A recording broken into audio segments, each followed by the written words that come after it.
began dealing with migraines with aura. Kind of dealt with that throughout my teenage years. I had the migraines with aura along with other neurological effects. Definitely with onset, I would typically lose my vision. Sometimes I would have speech impairments, I would have tingling in my hands and that type of thing. At one point, the worst one that I had, I think I was about 16, my face did actually draw. So parents were taking me to doctors. I had MRIs just to kind of rule out tumors, seizures, anything else underlying, and was diagnosed with migraine with aura is what I was diagnosed with. And so about 19 or 20, I remember having my first experience with prescription migraine medication, and I was put on Imitrex injections. And are any of you familiar with Imitrex? Well, it works because it knocks you out. And honestly, kind of the medicinal hangover from it is horrible. So basically the option was you're bedridden with the migraine or you're knocked out from the Imitrex. So not really conducive to being productive. So for years, I was just treating them with prescription over-the-counter pain meds, just kind of managing the pain as I could. And then in 2016, my sister was diagnosed with breast cancer.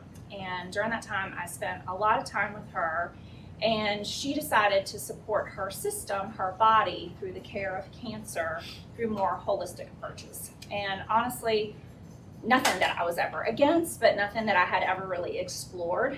And so I ended up spending a lot of time with her. She had young children, through chemo and those types of things, and actually participating in some of these more holistic types of care.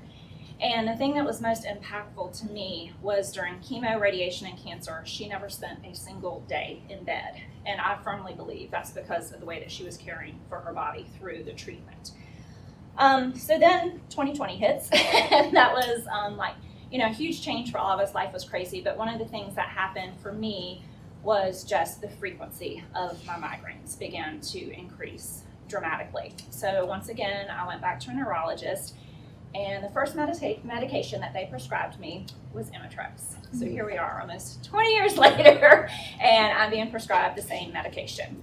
So, that was a little disheartening, and that began to get my wheels turning about some alternatives to pain management and healing. I think just, the whole living through COVID and just seeing the whole kind of one-size-fits-all approach to the cure, so to speak, again, got my wheels turning. So finally in 2022, it was February 2022, is when I decided to start my chiropractic journey.